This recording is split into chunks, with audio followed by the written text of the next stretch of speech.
SATR 2.0 is all about design. It's not just the way something, the machine looks, it's about how it works and the experience for the gamer.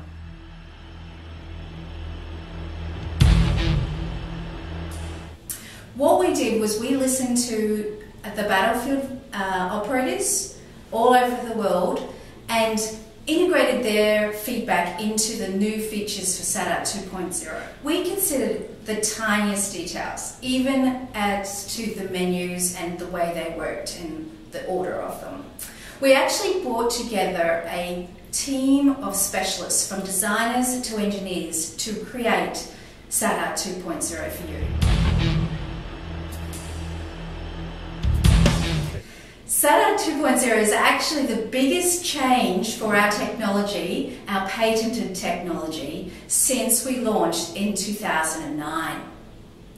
It is completely new, but it is actually instantly familiar to anybody who's used our real-time hit feedback system.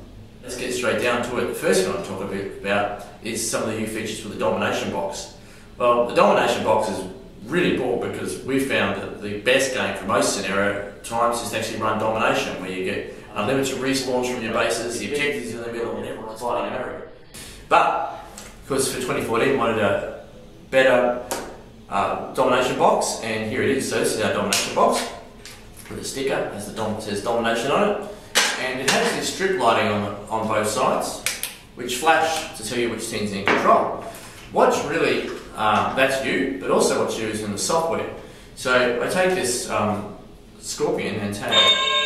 You can see the flashing red, which is really cool. And this made like a ding sound when it got it. This is set to the 18. And if I now take this one and tag it, it makes a different type of noise. So you can tell when you're getting ding dong when you're actually playing which team's just taking control, as well as, of course, you can see the flashing light here, this is flashing B, so that means the Bravo team's in control. The other thing you can do with the Domination Box, if you put it on, is to make regular announcements which team's in charge. And what you can do when you come up here, and I'm going to tag it now, it's flashing red, and this will announce what team's in charge. Alpha team in control. And that said, Alpha team's in control. It's really cool. And then come up here, the other one. Blue team takes control, so that's blue. Bravo team now. And Bravo team in control. It says Bravo team's in control. And at the end, Bravo team in control. It will announce who's won the game. It'll say Bravo team is victorious or Alpha team is victorious, which is really cool. The wonderful thing about that Domination Box, many wonderful things, but the one thing I love as a staff member is it's very hard to argue with a box. And it is worked out who's won exactly to the second. There's no arguments, it makes the announcements, and everyone knows who's won. Also, you in SATR 2.0 is the mystery box. Well, this is really, really cool. With the mystery box, the player goes up to it and gets a random weapon emulation. It could be anything. It could be a musket, could be a bolt action rifle, could be a heavy machine gun. They don't know. It could be anything at all. So it could be an upgrade or it could be a downgrade, but it's probably worth taking the risk if you've only got something small. But if you do take an upgrade, you're stuck with it for 90 seconds before you can try and go to the mystery box again. And so what they do is really quite simple actually. They go up to the box, it's configured as a mystery box, and they push the button by pointing the sensor at the top as usual. It makes that little noise there just to say that yeah, definitely got it. Features a 20-shot magazine, supports both automatic and semi-automatic fire. And as you can hear now, it's actually describing the new weapon emulation. So it's just got a Colt Commando is the emulation I just got. Right, and it gives you the full background history. Version M16 assault rifle appeared under the name of Car 15 in 19. Pull the trigger, start playing. Bang, bang, bang, bang. And you can hear now it's making that Colt Commando sound. And it'll have a 20-round box consistent of a Colt Commando. So that's how the mystery box. You've got a few options actually. One option too, if you want to keep the WYSIWYG, what you see is what you get going on a bit more. Instead of being completely random, you can choose the box to set it so that it's random within the gun class. So you'll get them a random rifle if they've got a rifle, or if they've got a submachine gun, we'll get a random submachine gun, random pistol if they've got a pistol. Like whatever you set the weapon class to, it'll stay within that. So that's an option, or it can be completely random. So they can end up with, let's say, the craziest thing is getting a musket, right? Where you've got a 19-second reload time with one shot. That's pretty, you're in big trouble with that. Maybe you don't have a mystery box, but you still want to occasionally use that mystery command. Well, that's no problem. The new master controller functions actually has the mystery random and the mystery in class. So you just take this and go over and zap it, and you hear that one's just going to make that noise, and that means it's telling the mystery, and it's changed from it's going Owen submachine gun. And I use the in class. So what it's done here is it was already a submachine gun, so I zapped it. So it's picked a random submachine gun.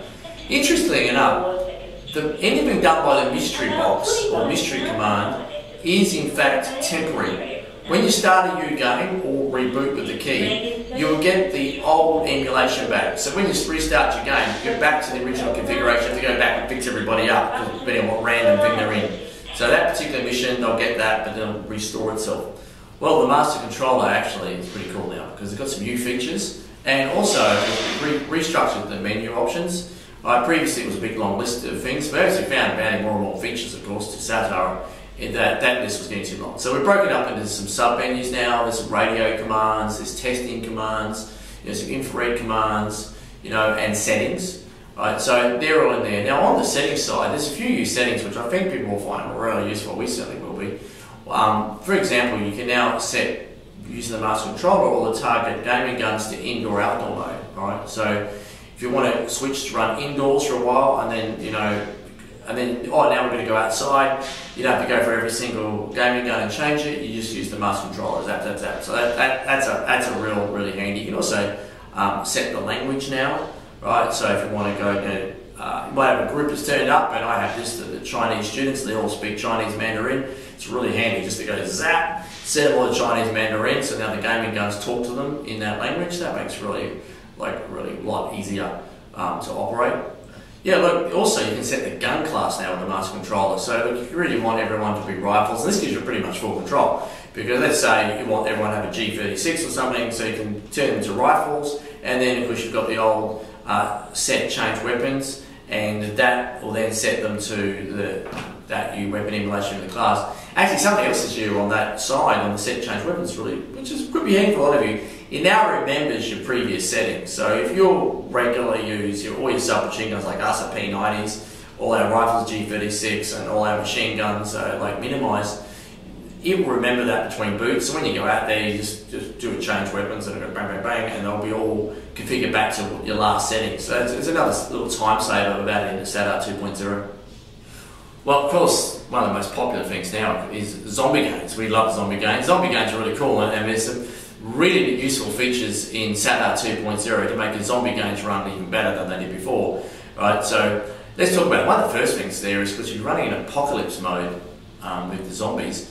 When a survivor gets hit by one of the zombies, they actually get infected, right? And of course, if they get hit again, that infection time reduces, and they can die of the infection.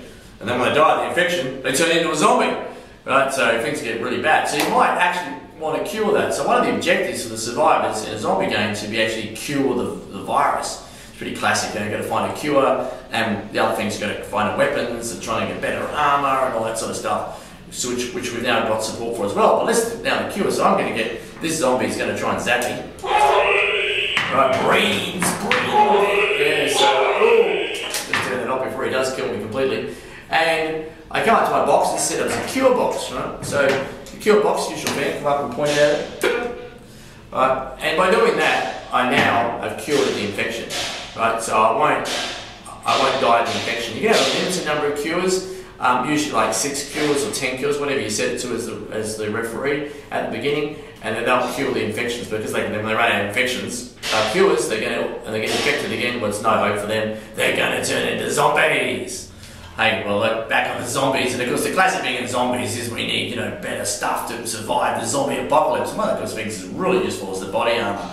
So typically you might have some place labelled like police station or something like that, and if the survivors can get to the police station, they can get a body armor upgrade. What does that really mean? Well, it means they get extra hit points, right? So they might start with 5, and 5 hits from the zombie, and they can turn the zombie. Well, if it gets the body armor, they can absorb another 5 hits before they go down. So they get up there, and it's pretty much the same deal. You've got a box configured this time as an armor, body armor. They come up to it and zap it. makes that noise, say, yep, I've received it. Right, now I've actually, on my face gamer gun here, I can actually got 10. Right, so I'm ready to go. Right, I'm now going to nail those zombies.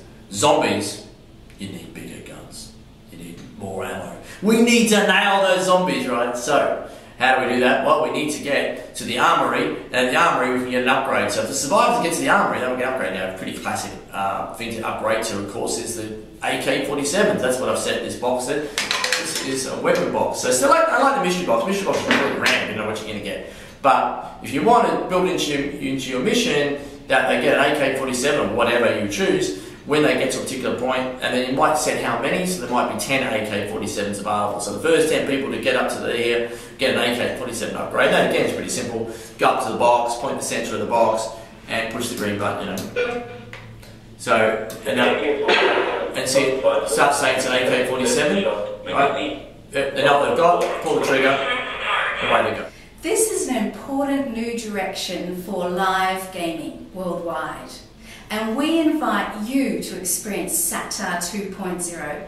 As we say, you've seen the movies, you've played the games, now live them.